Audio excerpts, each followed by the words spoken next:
when you spend almost $200 on a glide bait and the first trip out, the paint starts to chip?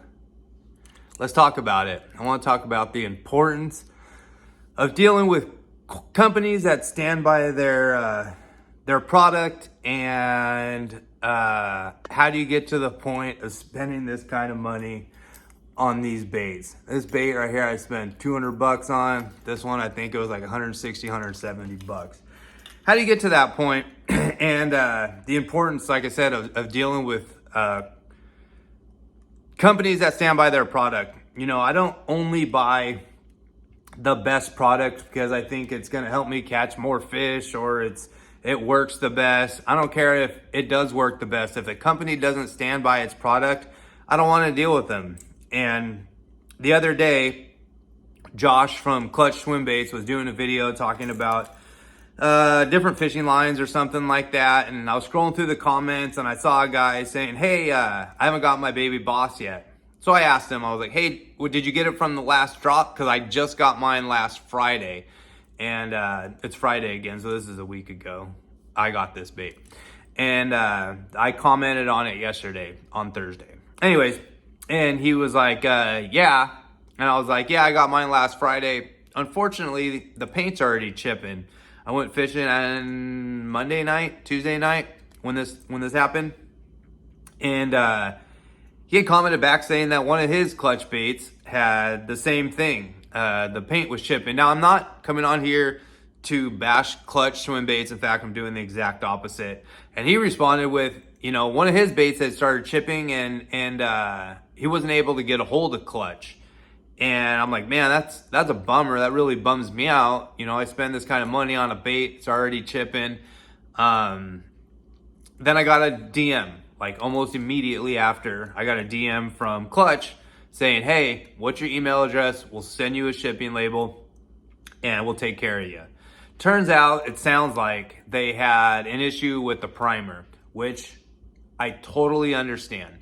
I'm a craftsman myself. Sometimes things, especially when you're doing custom work, sometimes things like this happen, you know.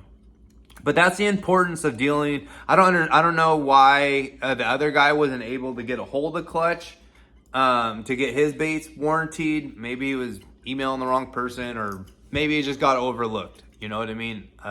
Just didn't get noticed. However, whoever was DMing me said they're also going to take care of this guy.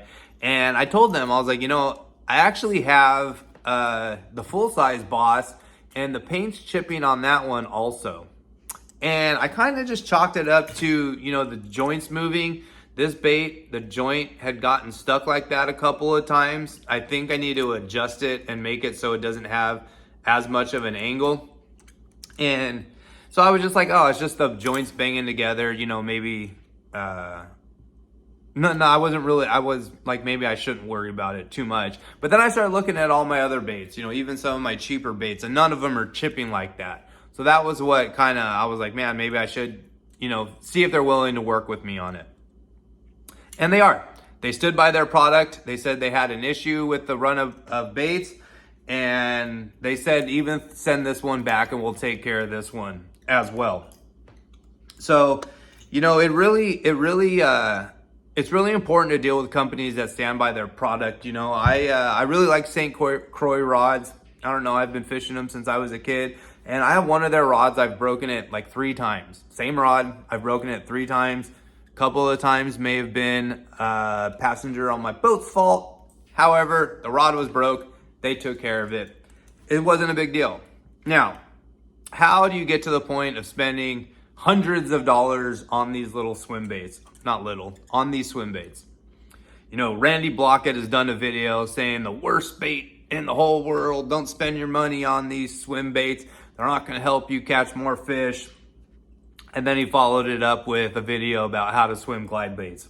Anyways, he's right. Spending $200 on this bait right here isn't going to help you catch more fish. But it does help you potentially catch the biggest fish of your life. And that's really what drew it to me. You know, I'd moved by a lake, that the lake record was kind of small, I figured, for a reservoir that big. And I was like, I'm gonna start throwing big glide baits. Maybe I'll catch the lake record. And then I just fell in love. There's a whole culture around swim baits. Swim baits just aren't a fishing lure, right? There's a whole culture around it. They have expos, they have meet and greets, they have, people have their favorite builders. Is it Throwback, or is it Clutch, or is it, 86 baits, is it Toxic? There's a bunch of bait companies out there making cool baits, and I respect the craftsmanship. I've been a craftsman my whole life, and I absolutely respect the time they put into making these baits swim right and what they think is the best, and then catching fish on it, and the reward of designing something that works. My background is in off-road racing, and I would build a truck and a guy would go out and win a race, and I'd get a phone call about how well the truck performed, and it worked so great and nothing broke and no failures and da-da-da-da-da. And it's a great feeling. So I respect the craftsmanship of the swim bait makers. On top of, I was just burned out on traditional tackle. I've been fishing traditional tackle since I was a kid. 35 years now. I've been dragging a worm around, or a jig, or fishing a crankbait, and I wanted to learn something new. Fishing's like a game of chess, and all those other baits are like playing checkers. Learning to swim a swim bait right, and where to put them, and how to work them, and how to catch the biggest fish on them is the fun of it. I know I can go out and fish a wacky rig and have, excuse me, a 30, 40 fish day. Or I can go out and catch one 10-pounder. And that's really what entices me to it. I like the challenge of it. And don't get me wrong, I can always pick up a different rod and throw a different lure. Now, how do you get to the point of spending this kind of money on baits? It's like anything, there's collectors and all kinds of stuff. Think about how much money people spend on baseball cards. It's a little cardboard piece of paper with somebody's picture on it, maybe an autograph, and they're spending $1 million on it. Same thing with these baits. They're collectors. You can buy them, you can sell them, you can trade them. I got a handful of baits sitting up on my workbench right now that I no longer use. I took them out of I was running out of space in my swim bait stuff. So I took them out and threw them up on the workbench. I think I'll string them up and hang them around the garage as wall hangers. 30 years from now, when my sons inherit all my fishing gear, they're going to be like, man, look at what my dad bought years ago. 30 years ago, he bought this really cool custom brim, colored swim bait. It was handmade and hand painted, and maybe he never caught a fish on it. Maybe he never even caught one fish on, not even a 2-pounder on it, but it's still intriguing to me. So how do you get to the point of spending this kind of money? I think that's where I started with that, is you buy cheap ones. I bought a couple S-Wavers, and those are probably one of my most productive swim baits. I'll be honest with you. I've caught a ton of fish on an S-Waver, and they were my cheapest. So then you buy a couple more expensive ones. Another bait that has produced the most fish for me is the Bait Sanity Explorer Gill. I love that bait. It is by far my favorite bait. It cost me $70. The whole time I was fishing that bait, when I first got it, I was super concerned about hanging it up and losing a $70 bait. Then you buy a $200 bait. Now, losing that $70 bait doesn't seem so bad, right? I might lose this $200 bait. In fact, that Clutch Boss, when I had first got it, third cast, I had underhand pitched it up. It had gotten hung on a branch, an overhanging branch, like 20 feet off the water in front of some trailer park on the lake, and I was freaking out. I was like, man, I need to go to Home Depot and buy a pole saw and a step ladder and put it on the deck of my boat and cut that branch down. Luckily, these big baits, 4-ounce bait, I was able to shake it and break the branch, and it fell down, and I didn't have to explain to my wife why that $200 swim bait I had just bought is no longer with us.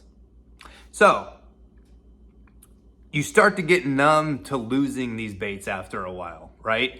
And then you start to be able to pitch them around brush and around, submerged timber and around, you know, thick, heavy grass and wherever you need to put these kinds of baits, you start to get numb to it. You know what I mean? After a while. And don't get me wrong, I'm gonna be bummed if I lose a $200 bait. But I'm less bummed when I lose a $60. I'll be less bummed if I lose a $60 bait. So now I'm willing to put that bait around places that I wouldn't have been before. You know, before I was like, here's an open stretch of beach, you know, and there's no laydowns, there's no rock, you know, it's just, there's nothing to get hung on. I'm gonna fish it down this beach, and it's not as productive. You know, we all know that, you know, pitching a jig into some submerged timber is where you're gonna find the big girls. Well, the same thing with the big swim baits, and you need to get you need to get that out of your head that you might lose it, because you need to write that $60 off. You need to write that $200 off. As soon as you tie that bait on, that $200 may be gone forever, or you may have it the rest of your life, and your kids will get it, or you can hang it on the walls, or, you know. And like I said, swim baiting is a culture. You know, there's custom painters. You know, when I first noticed the paint was chipping on that, first thing I thought was, I need to find a custom painter to repaint the bait for me, because I wasn't sure if that was something that Clutch would warranty. So buy from companies that are willing to stand by their products. And if you get into swim bait fishing, just know you're getting into it for the experience, because you want the challenge, because you enjoy custom work, because you enjoy learning something new and challenging yourself to focus. You know, when I first started buying these baits, you know, I'd throw them for 20 minutes like most swim baiters do. You throw them for a little bit, you don't catch anything, then you pick up a confidence bait because you want to catch fish.